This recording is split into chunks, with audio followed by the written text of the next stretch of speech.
All right, so today let's review what kinetic energy is, kinetic theory of matter is, and it just states that particles make up all matter and are constantly in motion, and depending on its phase or state of matter, it can be solid, liquid, or gas, and the solid has the least amount of kinetic energy. And the reason we say that is because it has the slowest speed. This is slow. And the particles just vibrate back and forth, not a lot of movement. Liquids move around more freely, sliding past one another, have more kinetic energy, and gases are farther apart and high speeds, random motion, so they are even faster and have higher kinetic energy. So if we were to look and label these 1, 2, 3, which has the most kinetic energy, we could see that gases, because they have the highest speed. So speed, remember speed with kinetic energy is equal to the mass times the velocity squared. 1/2 times the mass times the velocity squared. So the higher the speed, the velocity gets to the second power, so that would make the energy go up quite a bit. So second would be liquid, slower kinetic energy, and 3 would be the solid. So gas, solid, then gas, liquid, and solid from high to low. So because particles move at various speeds, each particle has its own kinetic energy. The average kinetic energy, so again, some molecules that we're, or water molecules we're checking the temperature of. We have a temperature thermometer here. Some of them may be slower than others.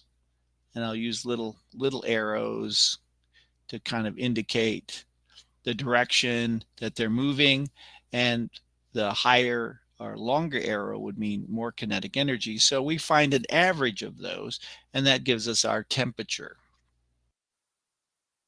So common temperature scales. There used to be 23 different scales when Fahrenheit came around. Celsius was finally decided upon and given a freezing as 0 Celsius and boiling at 100.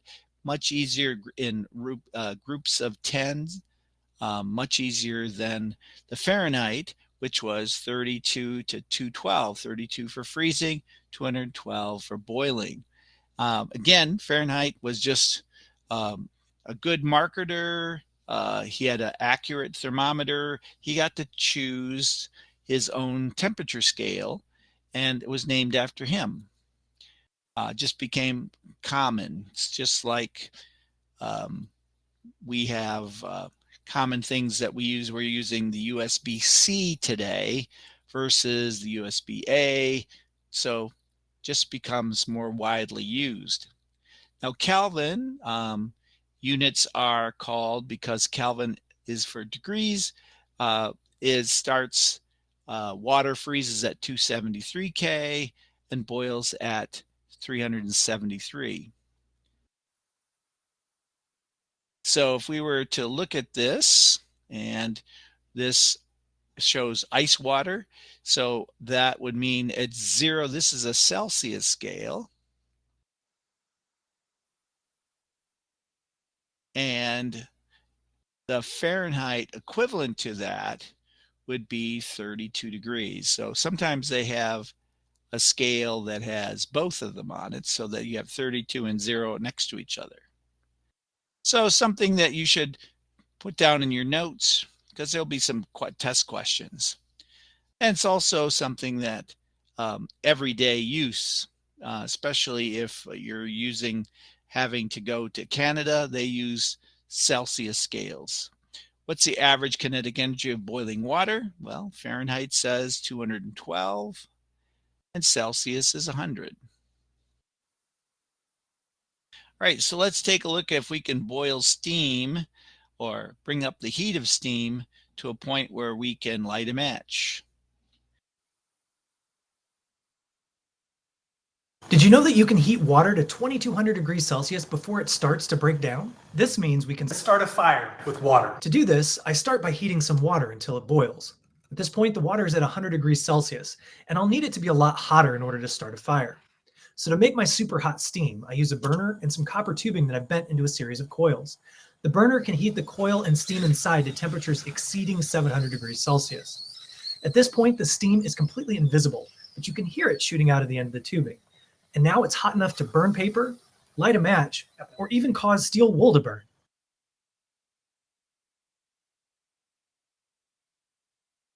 Okay, so water can be hot enough to light a match. Did you know that you can heat water to 2200 degrees? So let's change the Kelvin or temperature. Now, again, look, Kelvin has an absolute zero range to it. Okay, so let's do this here. There we go. All right, so let me put my pen back on. Okay, so Kelvin starts at zero, absolute zero. K means that has zero kinetic energy, no movement, but a maximum potential energy. So there's still energy in there, but there is no movement. All right, so a body temperature of 37 degrees Celsius, which is 98.6 for us in Fahrenheit, can be converted to Kelvin by taking 273 degrees, which is equal to the zero for Celsius, plus 37, gives us 310. So we use the zero for Celsius, and we change it to 273, and we can add our 16 degrees Celsius to it, and we get 289. So you have to remember that 273 is equivalent to Celsius being zero. So 289.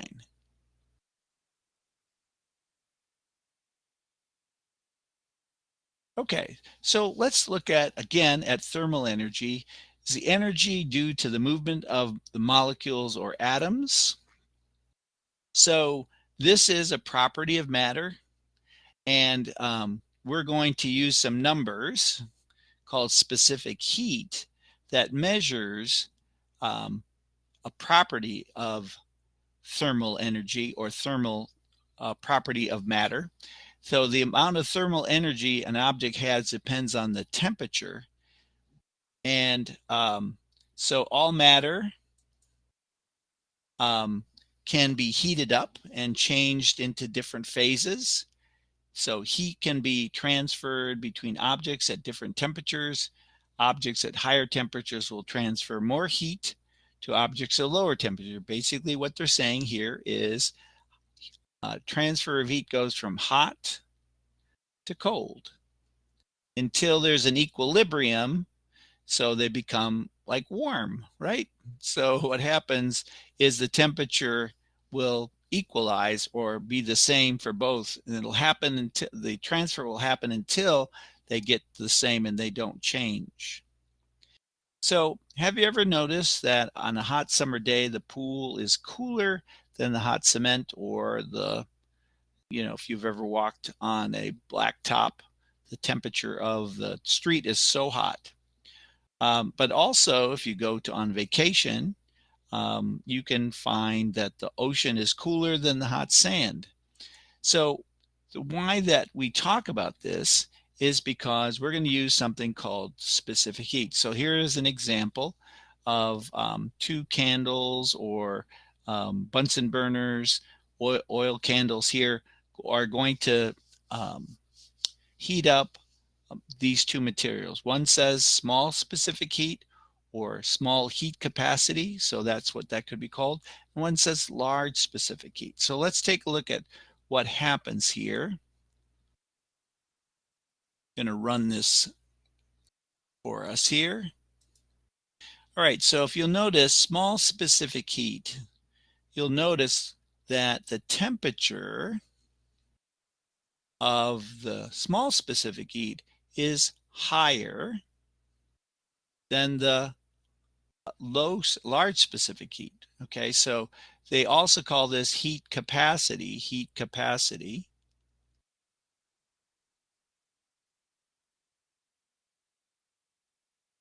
All right, and as it goes up, you'll notice that the large specific heat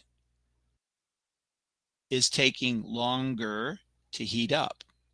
And you'll notice again, so that could be what we considered water and sand. So sand, the sun is heating both. The sun outside air temperature it could be 80 degrees, but the sand feels hot, is much hotter than the water.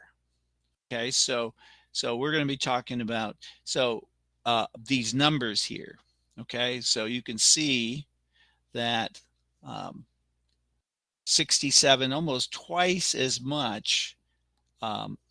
So 70 and 120 for these two materials.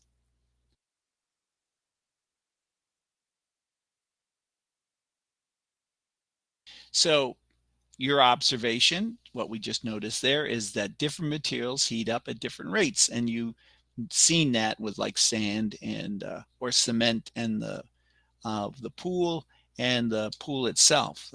The cement can be much hotter than the pool itself, and they could be under the same amount of sun.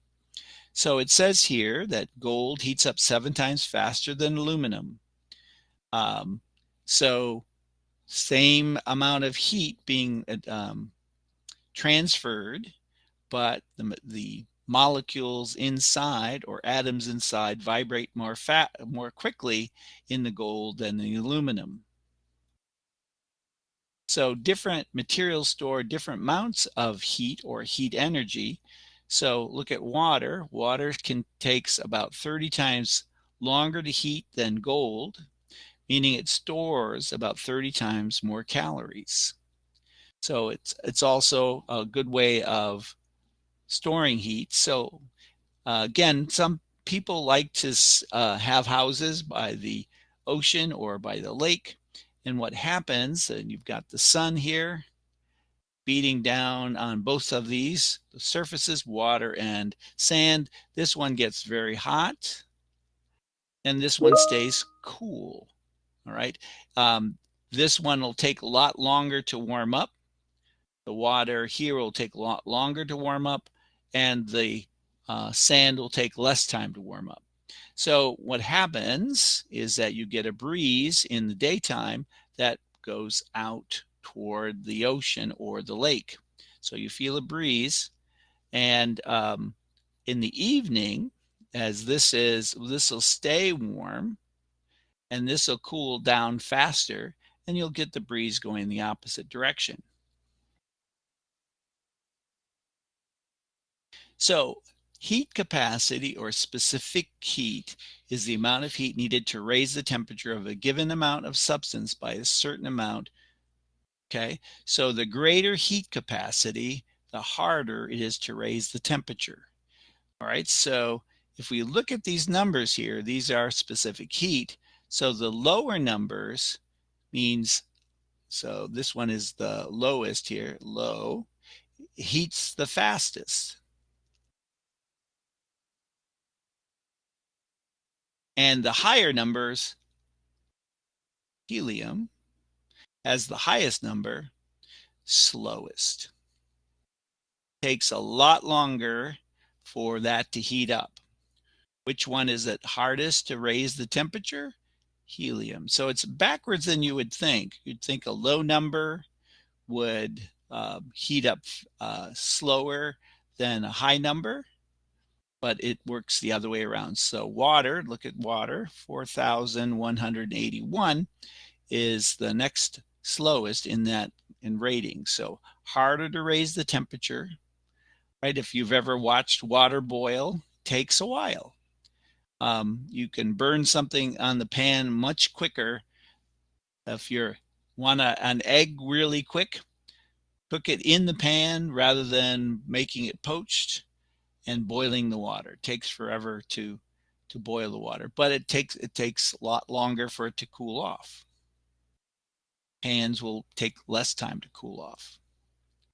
So let's take a look at the misconception: a book or a metal hard drive, which feels colder? Turn off this pen. Watch this video.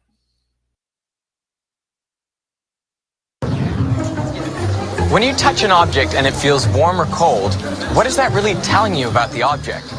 Here I have a metal hard drive and a book, and I'm going to ask people to compare their temperatures. Which one do you think will feel warmer, the book or the hard drive? The temperatures. Yeah, tell me if one is hotter or colder, or if they're the same temperature. How do they feel? This is slightly cooler than this one. Yeah. Oh, that's warmer. Yeah, way warmer. Yeah, agreed. I'd say the hard drive is a lot colder than the book. I don't know, because the book's got more knowledge. Why do you think that is? Metal's normally a little bit chillier if you leave it in a colder temperature. Well, what if I said that they're both at the same temperature? What would you say? So you're lying. But really? I think you're lying, yeah. Oh, jeez. Well, maybe the way I could prove it is I have an infrared thermometer. What do you think we're going to see? I think science might be able to answer that, and I'm not a scientist. I Make still, a prediction for me. I still think that's cool though. Would you bet me money? I do it because I don't have any cash. So yeah. Let's measure the temperature of the book. Okay. What do you see? 19.0. Okay. And measure the temperature of that. 19.0. All right, well, now I believe you. I'm trying to actually figure it out, trying to figure out why they would be the same temperature. They don't feel the same temperature, though.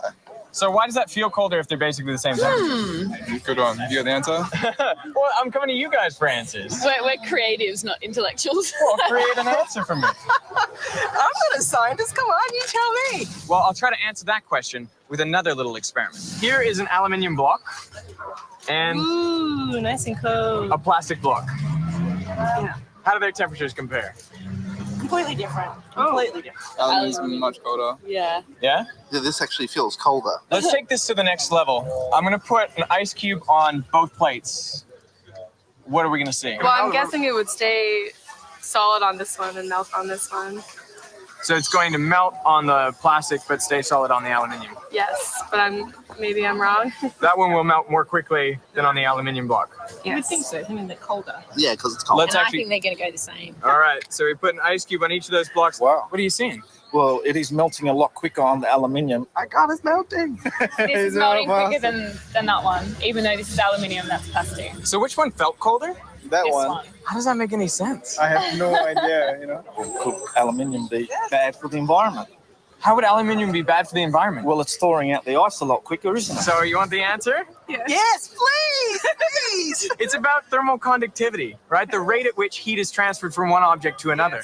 So when you felt these blocks originally, I know this one felt a lot colder. Yeah. But you know from the other example we did that they must both be at the same temperature. True. Because they've both been outside for Yeah. a while. We see that the aluminium block is melting the ice faster than the plastic block because it's conducting the heat to the ice cube faster. Okay. With the plastic block, it's a worse thermal conductor. So heat is being transferred less quickly to this ice block, and so it's staying ice. Okay. I believe you. Make sense? Yes, definitely. You know, in our first example, the hard drive felt colder even though it was at the same temperature roughly as the book. And that's because the aluminium conducts heat away from your hand faster than the book conducts heat away from your hand, Sure, that seems logical. which makes the hard drive feel colder Colder, yeah. and the book feel warmer. Yes. So when you touch something, you don't actually feel temperature. You feel the rate at which heat is conducted either towards or away from you. Think about this next time you hop out of the shower in winter. It's much nicer to stand on the bath mat than on the tile beside it. Not because the bath mat is warmer, but because it conducts heat less quickly away from you.